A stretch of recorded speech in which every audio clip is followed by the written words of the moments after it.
Today we will start a new chapter, chapter 9, respiration in plants and animals. आज हम इस chapter में chapter 9 class 7 के chapter 9 में हम respiration in plants and animal के बारे में बात करेंगे कि जो प्लांट्स और एनिमल जो हैं वो किस तरह से श्वसन करते हैं, सांस किस तरह से लेते हैं, श्वसनीकरण इनका किस तरह से होता है इन दिस चैप्टर। इस चैप्टर में जो टॉपिक्स पढ़ने वाले हैं वो इस प्रकार हैं: breathing in animals, breathing under water, breathing in human beings, mechanism of breathing in human beings, respirations, types of respiration, aerobic respiration, anaerobic respiration, mechanism of respiration in plants। इन सभी टॉपिकों को हम इस चैप्टर में कवर करने वाले हैं। चलिए तो चैप्टर को स्टार्ट करते हैं। All living things need energy for growth and movement. जितनी भी लिविंग थिंग्स हैं उन सभी को ग्रोथ और मूवमेंट के लिए एनर्जी की ज़रूरत होती है। They get this energy from food in process called respiration. वे सब इस एनर्जी को फूड से लेते हैं इन प्रोसेस रेस्पिरेशन प्रोसेस के द्वारा। जो रेस्पिरेशन प्रोसेस जो होता है उसके द्वारा वो एनर्जी को लेते हैं। Green plants make their food on. जो ग्रीन प्लांट जो होते हैं अपना खाना स्वतः बनाते हैं, खुद ही बनाते हैं। They use this food to get energy from all their activity. ये अपने खाने को का जो इस्तेमाल करते हैं to get energy for all their activity, यानी कि अपनी एक्टिविटी जो उनकी एक्टिविटी होती है उसमें इस एनर्जी का इस्तेमाल करते हैं। एनिमल्स ईट आइदर प्लांट्स और अदर एनिमल्स। एनिमल्स जो होते हैं वो या तो प्लांट्स को खाते हैं या फिर अन्य एनिमल्स को खाते हैं, अन्य जानवरों को खाते हैं। That have eaten plant. जो ऐसे जानवर जो कि प्लांट्स को खाते हैं ऐसे जानवरों को भी खाते हैं। कैटरपिलर ईट लीव्स। कैटरपिलर जो है लीव्स खाता है। रॉबिन्स ईट कैटरपिलर। और रॉबिन्स जो है वो कैटरपिलर को खाता है। मीन्स कैटरपिलर जो है लीव्स को खाता है और रॉबिन्स जो है कैटरपिलर को खाता है। इन दिस वे इस प्रकार energy from the sun is passed into all living things. जो एनर्जी जो है सूरज के द्वारा जो पास होती है वो सभी और लिविंग ऑर्गेनिज्म में पहुंचती है। मीन्स जो सूरज के द्वारा जो एनर्जी मिलती है वो सभी लिविंग ऑर्गेनिज्म को मिलती है। अब सबसे पहला टॉपिक है इस चैप्टर का हमारा ब्रीथिंग। ब्रीथिंग क्या है उसके बारे में जानते हैं।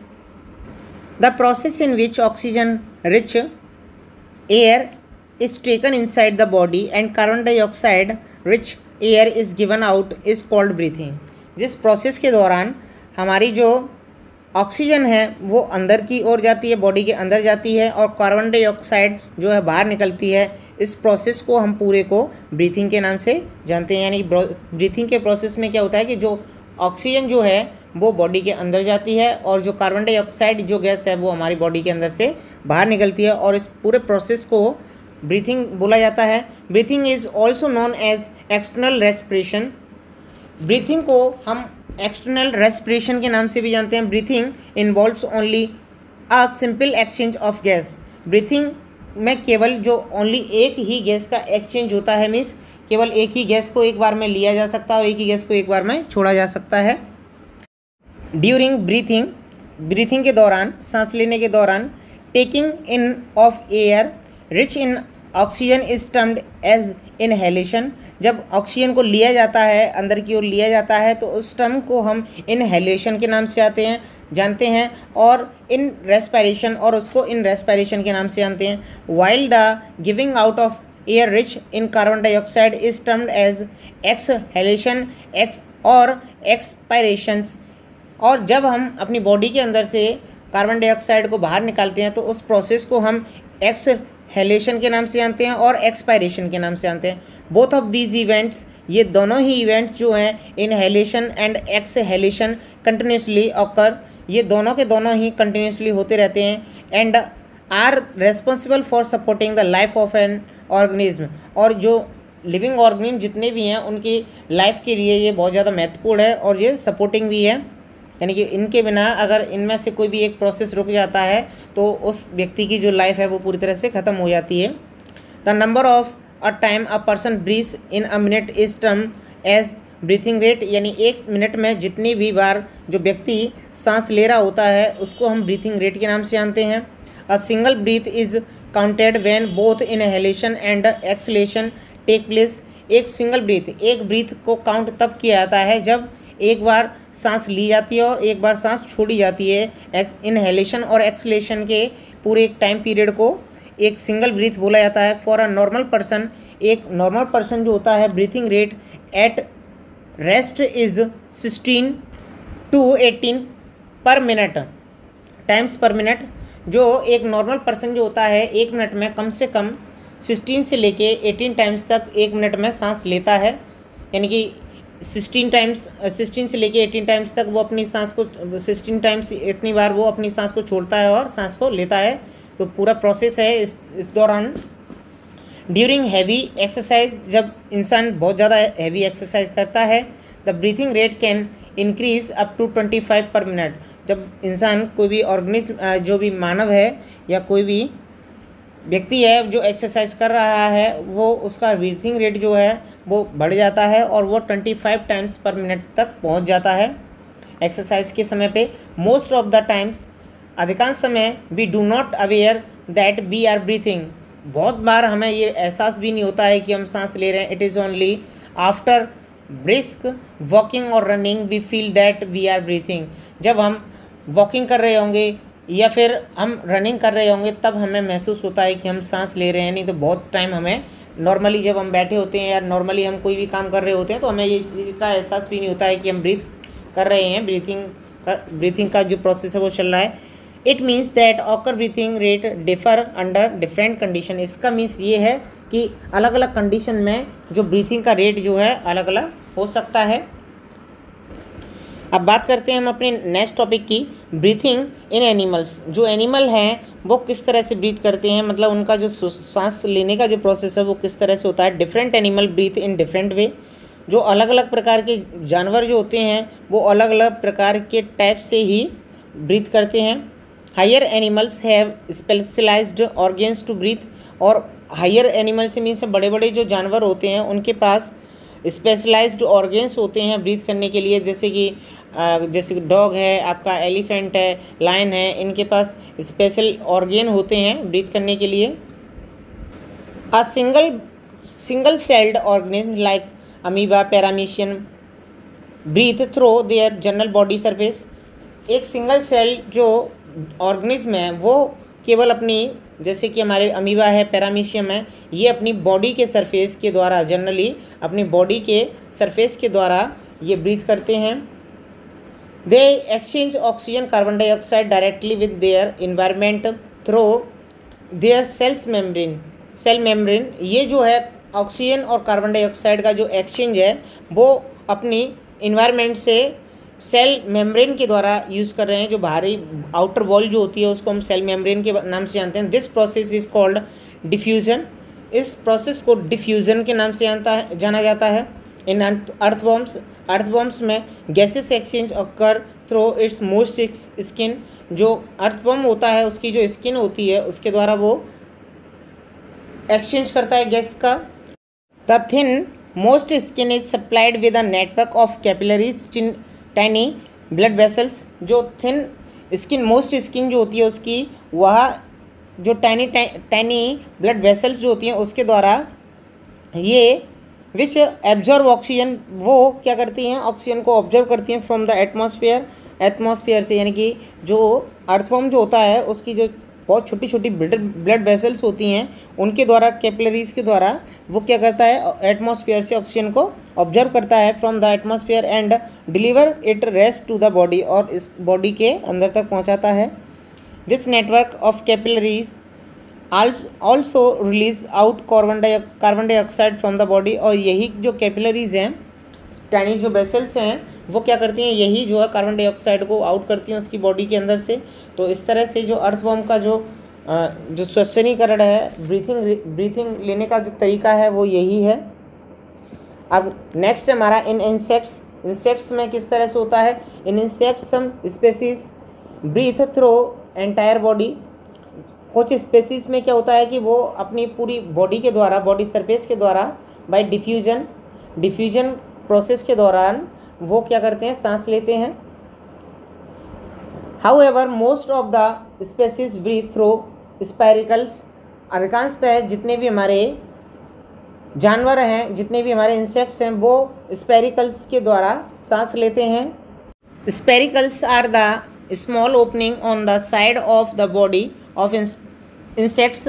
स्पेरिकल्स क्या होते हैं? स्मॉल ओपनिंग होती है, मतलब दो छोटे छोटे छेद होते हैं on the side of the body, जो बॉडी की साइड में होते हैं, ऑफ द इंसेक्ट्स यानी इंसेक्ट्स की बॉडी की साइड में दो छोटे छोटे छेद होते हैं, होल्स होते हैं हल्के से, तो उनके द्वारा ये क्या करते हैं? सांस लेते हैं। Insects have elaborate system branching tubes throughout their bodies. These branches tubes are called trachea.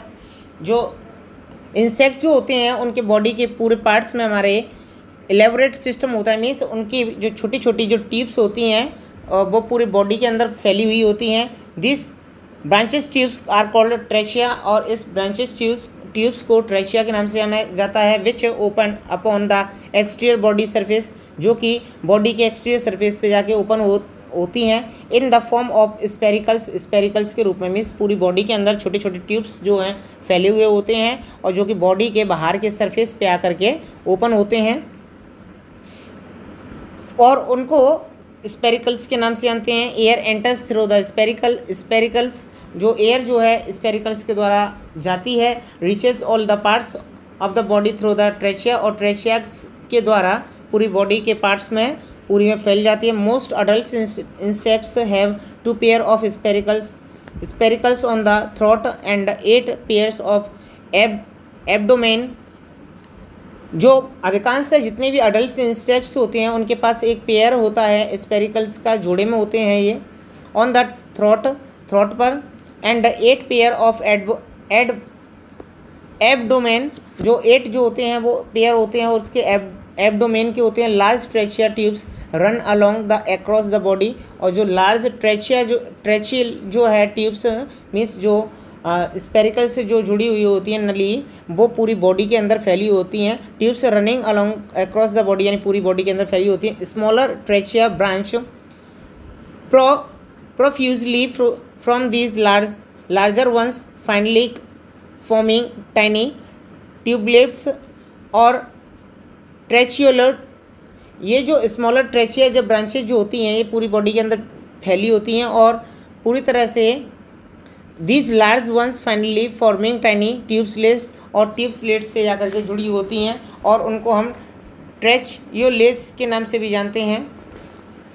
Oxygen diffuse into the cells, और जो ऑक्सीजन जो है वो इन सेल्स में जाकर के डिफ्यूज होती है at the fine ending of the tracheal system, और ट्रेचियल सिस्टम तक पहुंचती है। Carbon dioxide is carried out of the body by tracheals too, और इसी सिस्टम के द्वारा जो कार्बन डाइऑक्साइड है वो बाहर निकलती है ट्रेचियल्स के द्वारा ही। इन बर्ड्स में ब्रीथिंग टेक्स थ्रू लंग्स, और जो बर्ड्स हैं जितने भी बर्ड्स हैं हमारे वो सभी अपने लंग्स के द्वारा सांस लेते हैं। Birds have a unique system of air sac and lungs. जो बर्ड्स जो हैं उनके अंदर एक यूनिक सिस्टम होता है एयर का, एयर सार्क्स एंड लंग्स का। The lungs consist of fine tubes, lungs में हमारी जो उनके फाइन ट्यूब्स होते हैं open at the both ends, और जो दोनों तरफ से खुले हुए होते हैं।